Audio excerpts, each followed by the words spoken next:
Osasunako kapitan Aeka Larnakako jokalari eta Euskal Herria Irratiko bazkide Oier Sanjurjo aspaldiko. Uno guztioi. Bueno, berehala mintzatuko gara finala, baina lehenik eta behin jakin nahiko genuke zer modu zauden. Ederki esango genuke, ezta? Bueno, denboraldiaren azken txampan sartuak, 4 partida falta zaizkigu bakarrik, eta hirugarrenak gara orain ligako sailkapenean, lehenengoarengatik 6 puntura. Lehenengo postua lortzea zaila jarri zaigu, komplikatu samarra, baina, bueno, bigarren eta hirugarren geratzea ere, klubantzako ona litzake, zen horrek esan nahi du badukagula hurrengo urtean Europako konpetizioetan aritzeko txartela, ez? Lortzea. Beraz, horretan ari gara murgilduta tope eta hola, ze? Larnakan bizi zarete, 70.000 biztanleko hiri batean, okerezpa naiz, kostan, hegoaldeko kostan, hondartzarekin, sekulako eguraldiarekin. Ongi moldatu aldira familiakoak, batez ere seme-alabak? Bai.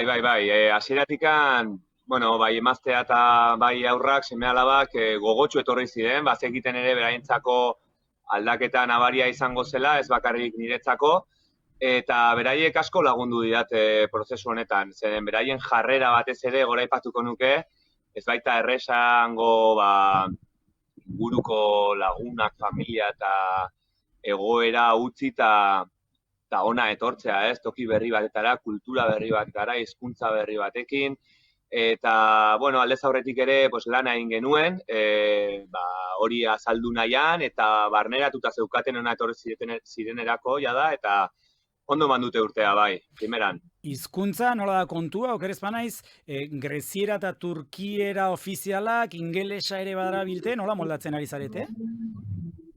Begira, guk hemen aurrak eskola internazional batetara eramaten ditugu, hemen ingeleraz ikasten ari dira, eta baita ikasi ere, harritzekoa da nola aurrek ze gaitasun daukaten, ez, hizkuntza berriak barneratzeko orduan.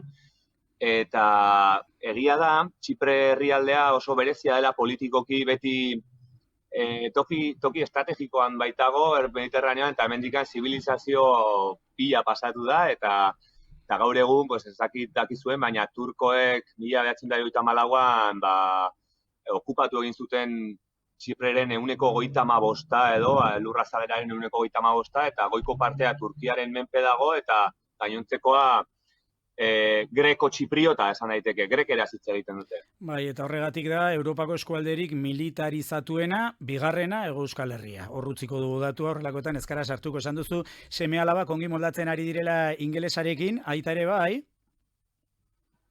Bueno, nik eske batez ere hasieran praktikatu beharra izan nuen gehien bat, ze, bueno, bakarrik heldu nintzen ona lehenengo hilabete eta erdian, eta bakizu azkenean paperak egin, kotxea erosi, aurren matrikulazioak, auta beste, eta horretan ni bakarrik nengoen, eta abenturaren aurrean, eta ingelesa praktikatu behar izan nuen bastante, eta gerora, bueno, gutxixeago, zeren erderaz hitz egiten duen, edo gazteleraz hobesan da hitz egiten jendeare badago aldagelan, eta orduan egunerokoan ez dugu hainbeste praktikatzen, baina koskatxo bat aurrera egin dut esan daiteke.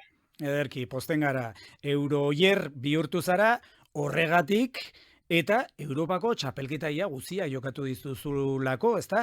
Atarikoa jokatu zenuten txapeldunen ligan, gero Europe League edo Europe League edo dena delakoa, gero Conference League, dena jokatzen ari zara edo jokatu duzu? Harrigarria niretzat, ez nuen esperolako esperientzia biziko nuenik, eta bai, eske azken finean Europako konpetizio guztiak jokatzea tokatu zait, 36 urtekin, eta, bueno, ni oso harro, esperientzia hori bizi ahal izan dudalako, nork esango lidake ez, hola iritsiko zitzaidala aukera hau, eta gozatu dugu 16 partida jokatu ditugu, Europako partidak, ez da marka makala, eta egia esan, aurten partida pila jokatu dugu, denboraldia hori, nekeza izaten ari da azken hilabete hauetan, zen kriston partida pila jokatu ditugu eta nabari dugu pizkateren ekea, bai fisikoa eta bai mentala. 16 partida Europako txapelketetan, 14 jokatu dituzuzuk, oso ongi ari zaren seinale, ez dakit, badakit Danimarkan eta Serbian eta Ingalaterran eta leku askotan ibili zaretela, hola, partida bat hautatu behar izan ezkero, ibilbide horretan guztian, zein hautatuko zenuke? Niretzat hautatuko nukena izango litzake, Niproren kontra, Ukrainiako Niproren kontra etxean jokatu genuneko partida, 3-1 irabazi genuen, eta gaina nagusitasunez, eta horrek ematen zigun, Europa Ligeko taldeko txapelketa jokatzeko txartela, ez? Orduan, hori izan zen pizkat kluba entzat ere, sorion estandarik handiena. Eta gauzak horrela, hartutako erabakiarekin kontent, Ziprera, eka Larnakara joateko erabakiarekin kontent, Oier? Era bat.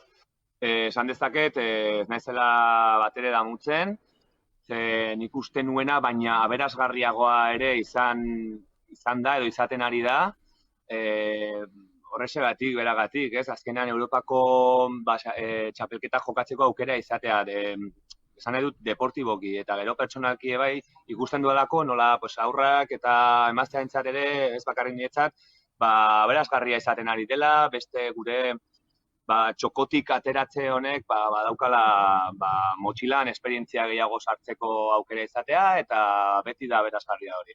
Zalantza izpiri gabe. Eta perspektiba horretatik nola begiratzen diozu agurrari? Izan ere, gogoan dut Osasunatik aldegin eta gutxira, Iñaki Berastegi, Berriako kazetariari, etxe honetako kolaboratzaileari, elkarrizketa eskaini zeniola, eta hartan zenioen, hasiera batean taldeak aukera eman zizula, Osasunak erabakitzeko zure etorkizuna, baina gero ez, eta ez dakit pixkat minduta ez ote zintugun ikusi horrekin. Bueno, berria jaso nuenean, dira beti, bakatu. Zuzeneko kontuak dira.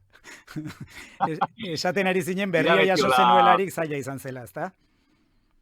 Azkenean, batek dauka horako grin hori, segitzeko gogo hori, eta bere bihotzeko klubean eternal jarraitzeko gogo hori, baina hori badakigu ezinezkoa dela, eta iristen denean pizkat sorpresaz hartzen da, baina era berean ere berehala asumitu onartu, eta jakin honek badaukala hasiera eta bukaera bat, eta horretarako gaudela hemen, ez? Eta zaleen agurra, Sadarreko agurura, nola duzu gogoan? Benetan unkigarria, nik esango nuke hori hitz bat aukeratzekotan hitz hori aukeratuko nuke, ez?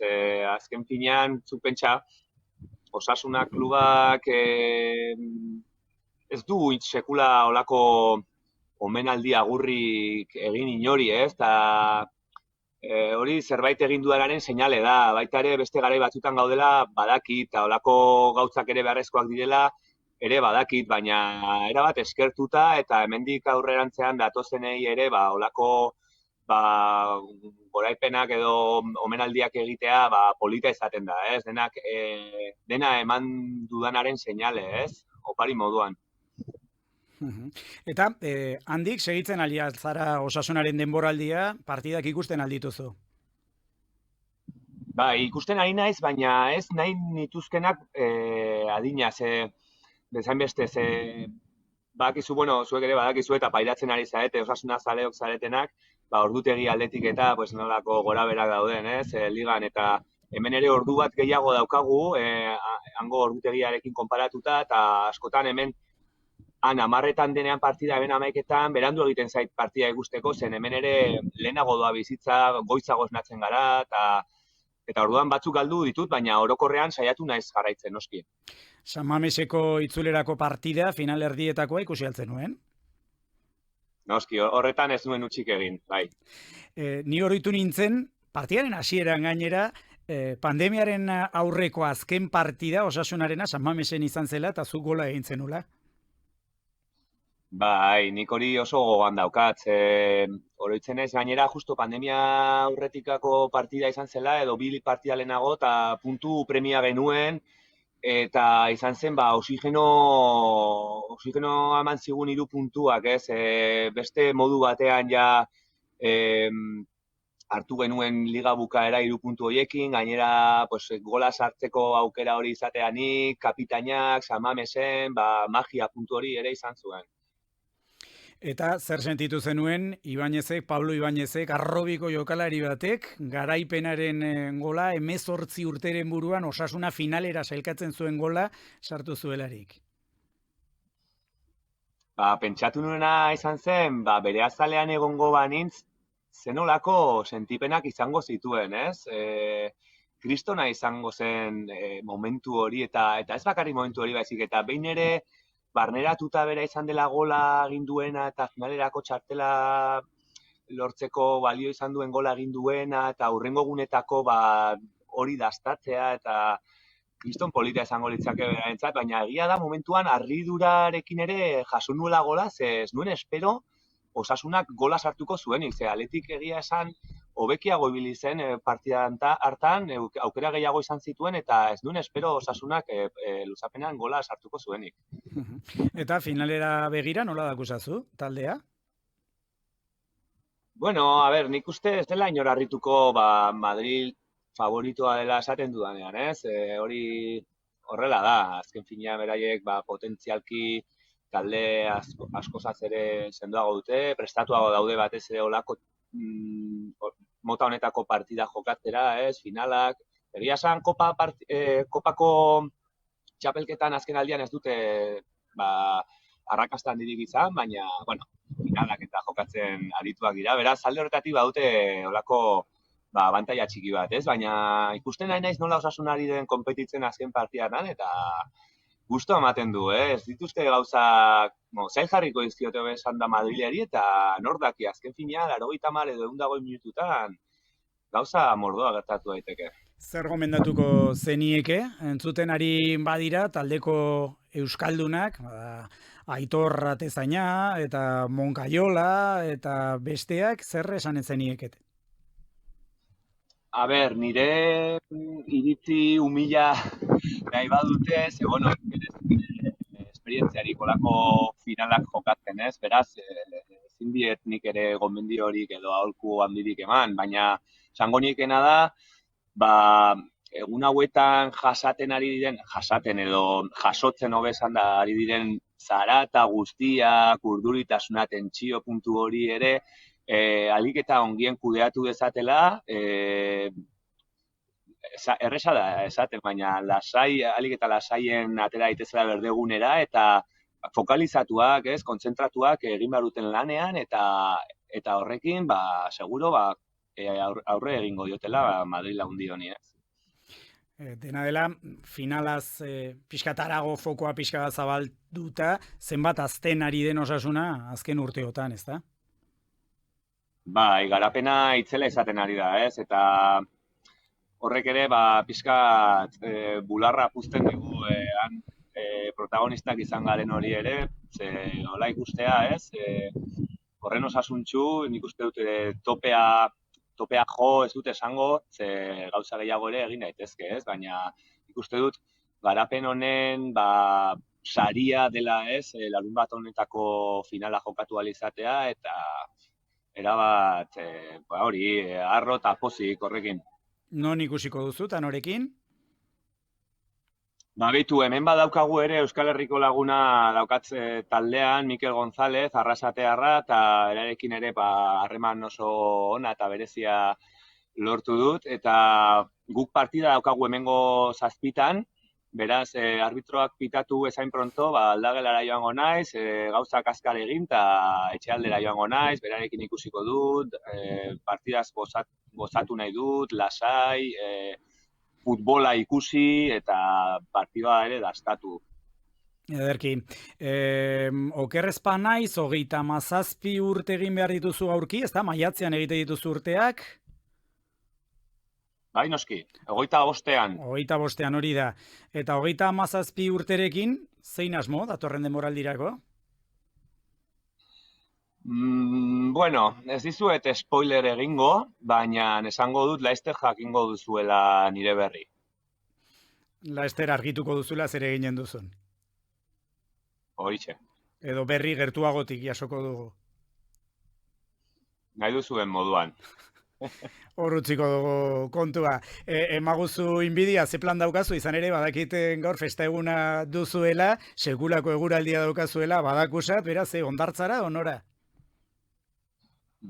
Pentsa, gaur, kostatu zaio hemen ere, ze udaberria izan dugu, udaberriak dakarren temperatura aldaketekin, baina aste honetan jada bai udako eguraldia sartu zaigula betean hemen Zipren, eta izan daiteke plan egokia bizka tankak freskatzeko ondartzara bueltatxo bat joatea. Besarka handi bat, Oier, mila esker beste behin ere Euskal Herri Irratiaren deiari erantzuteagatik, eta ea noiz egoten garen, aurrez aurre, San Fermietan, edo nunbait, ea topo egiten dugun. San Ferminetan egongo gara, ziur, eta aupa osasuna. Hori da. 1, 2, 3, 4! Metropoli Forala, Euskal Herria Irratian.